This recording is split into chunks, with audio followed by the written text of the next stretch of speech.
Assalamualaikum warahmatullahi wabarakatuh. Perkenalkan, kami dari kelompok 8 yang beranggotakan saya Nur Indah Eka Safitri, NIM 19140007, dan yang kedua ada Muhammad Fadil, NIM 19140010, dan yang ketiga ada Musdalifah, NIM 19140011. Di sini saya akan menjelaskan tentang pengertian amr. Amar secara bahasa terambil dari masdar amaro ya'muru amaron, yang artinya perintah. Sedangkan menurut istilah, yakni istilah dari pendapat ulama, yakni suatu permintaan untuk melakukan sesuatu yang keluar dari orang yang kedudukannya lebih tinggi kepada orang yang kedudukannya lebih rendah. Jadi perintah ini keluar dari orang yang kedudukannya lebih tinggi daripada orang yang diperintahkan tersebut. Yang kedua, sigat amr. Ulama sepakat bahwa fi'il amrlah yang bisa dijadikan sebagai sigat amr dan dijadikan acuan hukum sebagai sesuatu yang wajib tanpa memerlukan suatu petunjuk. Tetapi ada bentuk lain dari fi'il amr yang bisa dipahami sebagai sigat amr, yakni fi'il mudhari yang disertai dengan lam am. Dan juga ada sigat amr itu dijumpai dalam bentuk jumlah kabariyah, yang dimaksud di dalamnya bukan hanya sekedar memberi kabar, akan tetapi ada suatu perintah untuk dilakukan. Jadi maksudnya di sini suatu hukum itu bisa dikatakan betul apabila dengan acuan amr tanpa adanya petunjuk, dan bukan hanya sekedar memberi kabar, akan tetapi amr ini benar-benar suatu perintah yang harus dijalankan. Yang ketiga, macam-macam penggunaan amr. Yang pertama, untuk hukum nat atau sunnah, artinya amr yang ada bukan untuk wajib. Umpannya firman Allah surat An-Nur ayat 33 lah. Tiap macam-macam dari penggunaan amr ini selalu ada firman Allah, karena dalam firman Allah itu sendiri sudah menjelaskan tentang klasifikasi tentang macam-macam penggunaan amr itu sendiri. Misalkan nih, untuk hukum nat atau sunnah tadi sudah dijelaskan ada pada firman Allah surat An-Nur ayat 33. Nah, pada surat itu sendiri, dari makna ayat itu sendiri sudah mencakup pengertian dari hukum nat atau sunnah dari amr itu. Mohon maaf tidak saya cantumkan pada PPT, karena jika saya cantumkan ini ayatnya banyak sekali dari macam-macam penggunaan amr ini. Jadi nanti bisa saya share referensi-referensi tentang amr nahi ini untuk lebih jelasnya. Terus yang kedua, untuk suruhan bersifat mendidik irsyad seperti dalam surat Al-Baqarah ayat 282. Terus yang ketiga, untuk hukum ibadah atau boleh seperti firman Allah dalam surat Al-Baqarah. Terus yang ketiga, keempat, untuk tahdid atau guna untuk menakut-nakuti. Contoh dalam surat Ibrahim ayat 30. Terus selanjutnya, untuk imtihan atau merangsang keinginan untuk melakukan seperti dalam surat Al-An'am. Selanjutnya, untuk ikram atau memuliakan yang disuruh seperti terdapat dalam surat Al-Hijr. Terus selanjutnya, ini ada 15. Selanjutnya, untuk taksyir atau menghinakan, contoh yang terdapat dalam surat Al-Baqarah ayat 65. Untuk takjiz, yaitu melemahkan, yang berarti menyatakan ketidakmampuan seseorang. Umpannya dalam surat Al-Baqarah ayat 23. Terus yang selanjutnya, untuk inaha, artinya mengejek dalam sikap merendahkan seperti dalam surat Al-Dukam ayat 49. Terus selanjutnya, untuk taswiyah artinya menyamakan pengertian antara berbuat atau tidak berbuat. Umpannya dalam surat At-Tur ayat 16. untuk doa seperti dalam surat Ibrahim ayat 41. Selanjutnya, untuk tamanni yang berarti mengangankan sesuatu yang tidak akan terjadi. Terus selanjutnya, untuk ihtikar artinya menganggap enteng terhadap yang disuruh seperti dalam surat Asy-Syu'ara ayat 43. Selanjutnya, untuk takwin dalam arti penciptaan seperti yang terdapat dalam surat Yasin ayat 82. Terus selanjutnya, untuk tahyir artinya memberi pilihan. Jadi di situ ada opsi, terus kita harus memilih seperti itu. Selanjutnya, kaidah amr yang pertama ada 10. Yang pertama, amr menunjukkan wajib kecuali ada hal atau petunjuk yang membatalkannya. Jadi amr ini sifatnya wajib kecuali ada suatu halangan yang benar-benar halangan itu harus dilakukan seperti itu. Terus yang kedua, adanya amr atas sesuatu mengharuskan larangan atas kebalikannya. Jadi memang sudah benar-benar jelas gitu. Amr adalah suatu perintah dan nahi adalah suatu larangan. Terus yang ketiga, amr mengharuskan dikerjakan segera kecuali ada petunjuk. Jadi suatu perintah ini harus segera dilaksanakan. Misalkan kita melaksanakan sholat, jika sudah ada adzan itu merupakan petunjuk lah, kita harus segera mungkin untuk melaksanakan sholat. Terus yang keempat, tuntutan amr yang dihubungkan dengan syarat atau sifat yang mengandung arti secara berulang.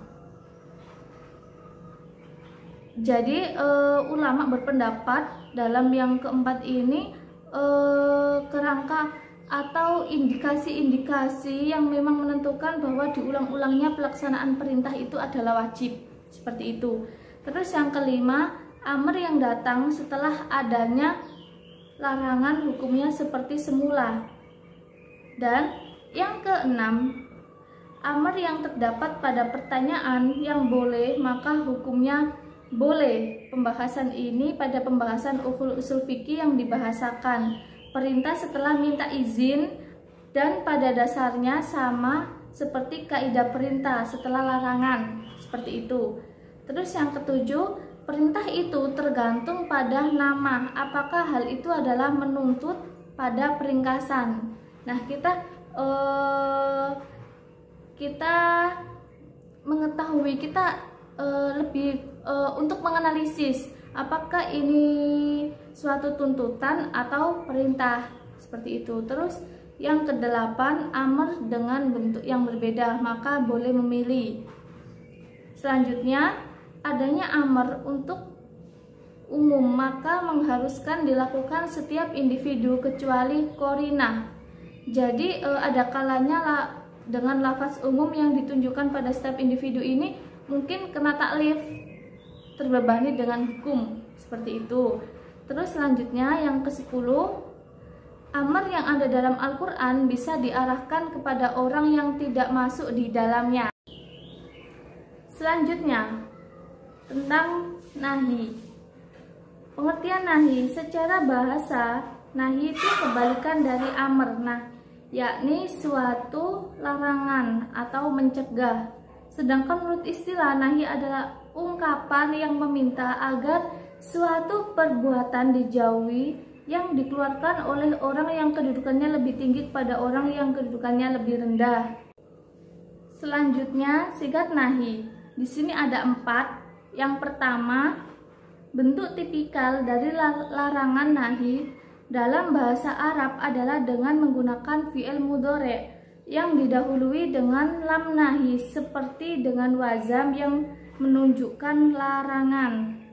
Nah, di sini dijelaskan dalam surat Al-Isra ayat 32.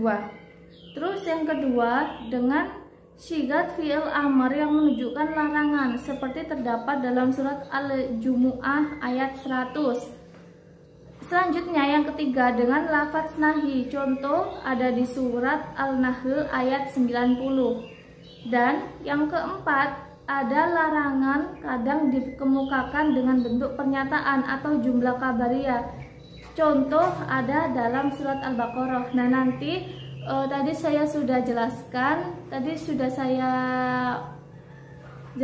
bahwasanya nanti saya akan mengeser referensi saya, karena ini materinya sangat banyak dan tiap poin selalu ada hadis-hadisnya, firman Allah.